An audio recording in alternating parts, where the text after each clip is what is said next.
Thank you. Please. Yeah, come on in.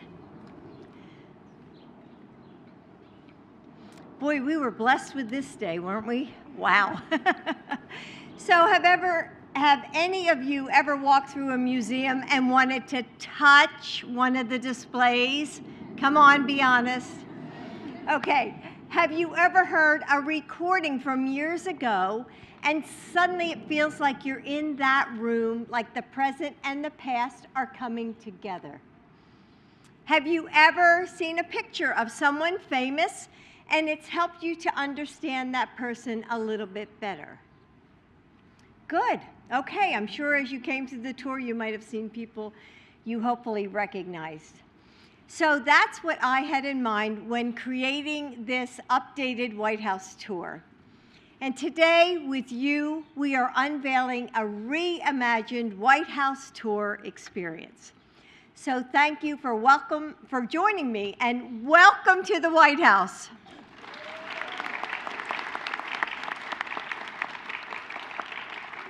As a teacher for 40 years, I know that we all learn in different ways. Some of us learn something through hearing. Some of us learn something through feeling something. So we've added a dynamic, flexible, and tactile tools of learning that let you follow your curiosity. Now, you can do all the things that you always wanted to do in a museum. We've made replicas so that you can feel the features of some of the sculptures' faces and touch the shining fabric on the furniture of the Blue Room. You can now hear President Roosevelt's fireside chats in the room in which he recorded them. So you can feel as if you are there right beside him. We've added screens and information so you can read about what you see in each of the rooms for you visual learners. So one of my favorite parts of this new tour is walking past those glowing pictures in the colonnade, going around the corner, and coming to that model of the White House on the wall. It changes every couple seconds so that you can see the renovations that have taken place over the years. You may not know this, but the White House didn't always have running water or electricity. So they had to open up the walls to put it in. And that's what you'll learn on this tour. The rendering tells you that story. Who added each piece of the house and when? Serving as your First Lady has been an honor. Being able to bring friends into the house is special. We're doing it today, sharing it with all of you. So many people put months of hard work into this project. So I'm grateful to Paul Buccieri and the History Channel, the National Park Service, the White House curators and executive resident staff, ESI Design, the White House Historical Association, and the Presidential Library staff for all of their work. So thank you.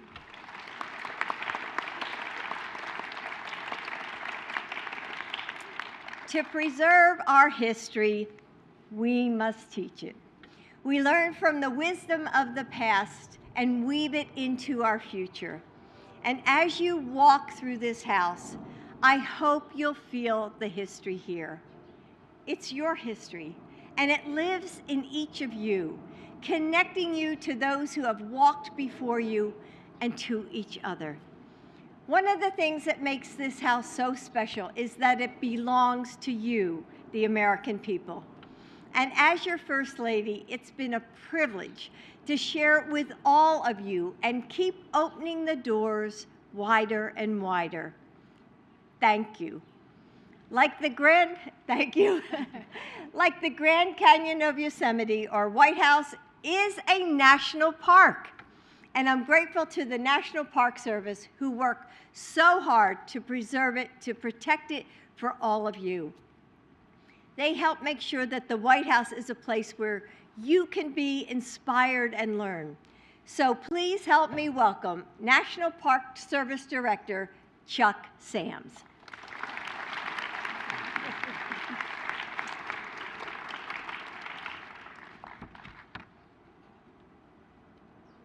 my goodness, let me find where this is. It could be The second your one. moves are here. Oh, there they are. Sorry. Here we go. Nihalaw. Good afternoon, my friends and relatives. I am so very honored to be the 19th Director of the National Park Service. For the National Park Service, it's humbling and exhilarating to preserve and share our nation's history, its breathtaking nature, and the endless opportunities to enjoy the outdoors and learn for a lifetime. And the greatest thrill is when we see how our work enriches people's lives. National Park Service employees invest their passion, skill, and talents at more than 430 national parks across the country, including right here at the White House and the President's Park, where we take meticulous care of health and beauty of the grounds and gardens, preserve and care for priceless artifacts, provide iconic spaces for people to exercise their First Amendment rights, and invite people to learn about the history of the presidency and the White House as a home, an office, and a worldwide symbol of democracy. As National Park Service Director, I have the distinct honor of serving as chair of the Committee for the Preservation of the White House, alongside experts and luminaries and guided by the First Lady's visionary leadership. And it is Dr. Biden's vision that has brought us to this moment. She saw an opportunity to make a visit to the White House more inspiring, more meaningful, and more memorable for visitors of all ages. A generous donation from the History Channel A&E television network has helped bring her vision to life. There is nothing that compares to learning in the places where history happens. The White House, like all of our national parks, is a living classroom that connects our shared American story to students and learners of all ages. The National Park Service is thrilled to collaborate with the White House and the First Lady on a new tour experience and in caring for the White House and its spectacular setting every day. You will be excited to see this new milestone. I would like to introduce now Kim Gilmore.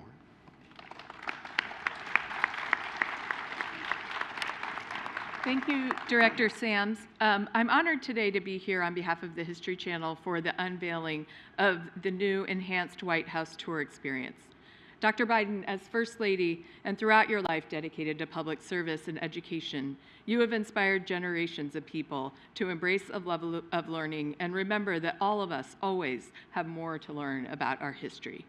These new tour components, such as the living timeline in the East Colonnade, which many of you have seen or will today, people of all ages will learn more about the vital events that have taken place here, and most importantly, about the people who have lived here, gathered here, met here, talked here, performed here, as well as those who have preserved this house for the future. Each one of these people who has walked through these rooms and halls have played a role in our nation's story, and they reflect the truth that it has always been people, our leaders, including presidents and first ladies and their families, and also countless ordinary citizens, people like us, who have made real the promises of the American experiment that is ongoing and that will continue today and into the future. We see the faces of these people throughout the new tour experience, and I know these photos and images of people and important objects here will lead many students, like the ones who are here today, and their families to dig deeper into the stories they learn about during the tour. And here at the History Channel, it's always been important to us to not only make history relevant for people of all backgrounds through our programming, but in the places that people cherish the most. And there is no more treasured place in our nation's history than the White House. It has been an incredible honor to be part of this special initiative. And we have been incredibly proud to join with so many people. This is a collective work of a team. The First Lady and her team, the White House curators, the White House Executive Resident Staff, the White House Historical Association, the National Park Service, and the stellar team at ESI Design, who are helping to bring to life this vision and of an engaging tour experience for a new generation of students, some of you who are here today. I want to thank and acknowledge Paul Buccieri, the President and Chairman of A&E Networks Group, who is here with us today, for his commitment to this project and dedication to making history meaningful for all people. And finally, Dr. Biden, we all owe an enormous thank you to you for this transformative vision and for decades of dedication to this work, to widen the aperture of our history with these new educational features and all the work that you've done for students throughout our country and for the American people, to make a more vivid, living, breathing reflection of the many people and events that have made up the fabric of American democracy, a story that continues today and beyond. Thank you.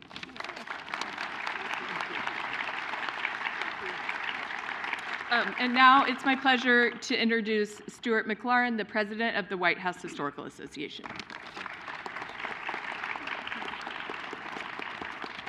Thank you very much, Dr. Biden, for inviting us to this beautiful and glorious historic rose garden on this wonderful and very special day for the White House.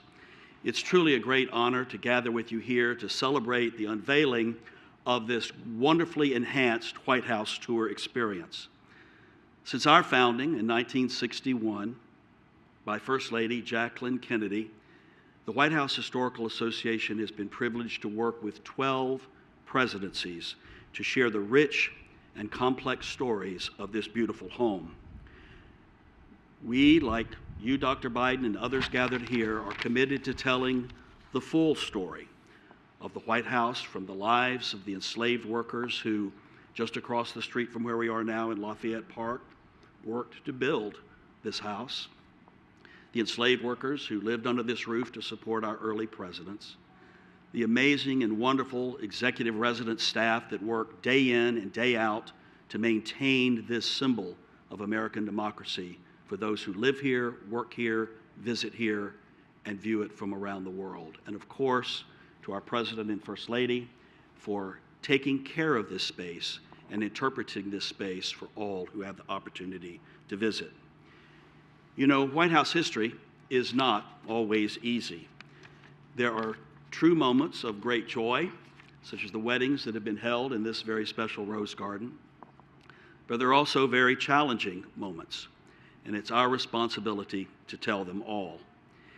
In this important work for the re-inspiration of the White House tour and for your 4 years as First Lady, we have been inspired by your heart, your vision, and your lifelong passion and commitment to teaching and learning.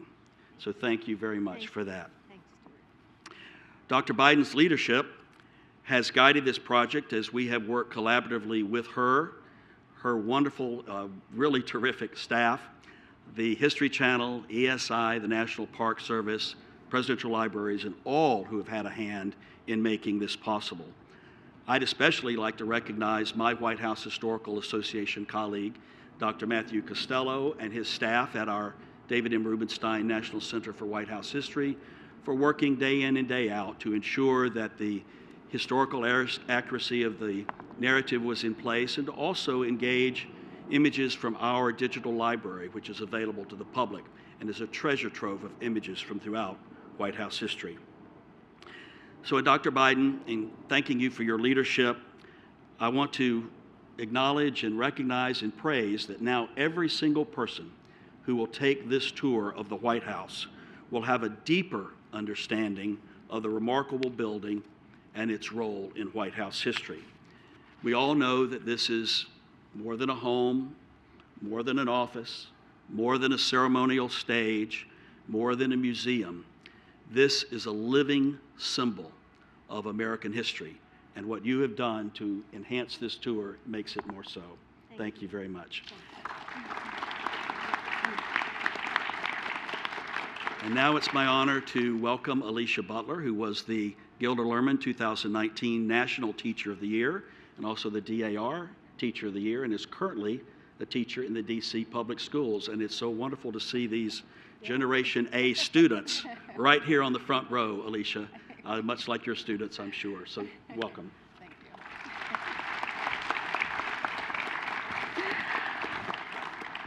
It is a privilege to be able to be here and to celebrate the unveiling of the new White House Educational Tour.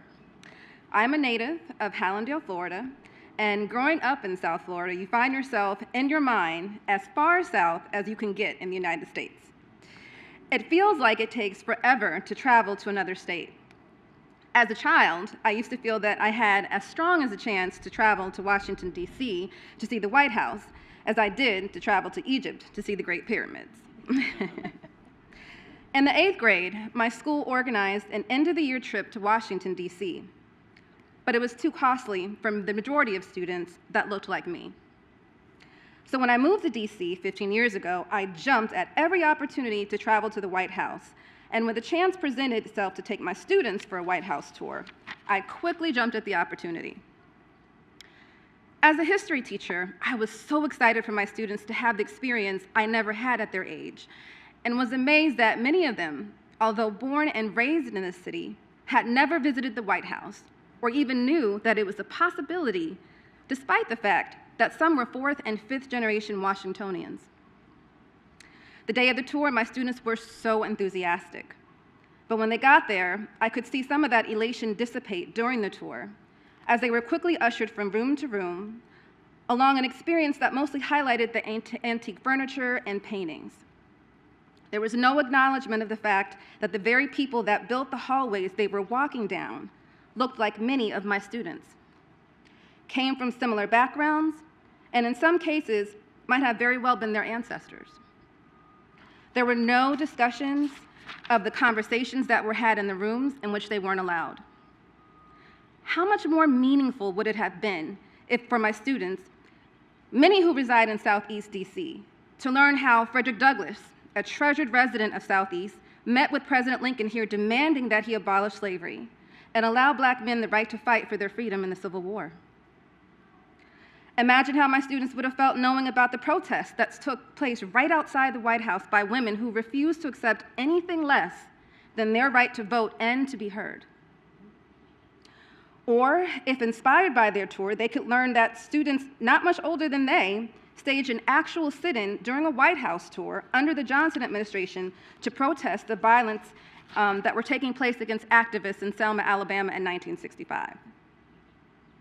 Imagine how much more memorable the experience would have been if my students could have seen digital tools that could help them appreciate and reflect how the architectural structure of the White House has grown and evolved over time, mirroring the growth and the rich diversity of this country. Imagine the experience my students might have had if they could have been immersed in the stories and timelines that have taken place in a building we, along with our children, should view as the people's house.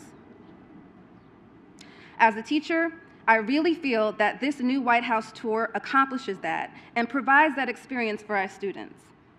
I appreciate the efforts that have been made over the years to make the White House more accessible to our youth than it was for members of my generation and before. And I cannot wait to hopefully take my students on this new interactive experience. Thank you.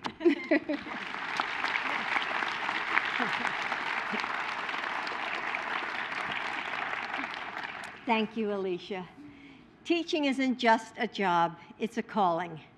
And when we can all see that you were called to this profession for a reason. So thank you for what you do. And I'm grateful to everyone here for spending some of your day with us, for being here at this moment.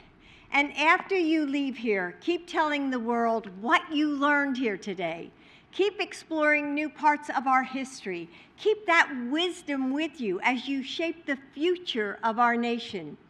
And maybe one day, and I'm talking to all the students here, maybe one day, one of your portraits, will be hanging here, watching over the next generation of students. Thank you, and enjoy the new tour. Thank you. Distinguished guests, please remain in your seats as the First Lady departs. Thank you.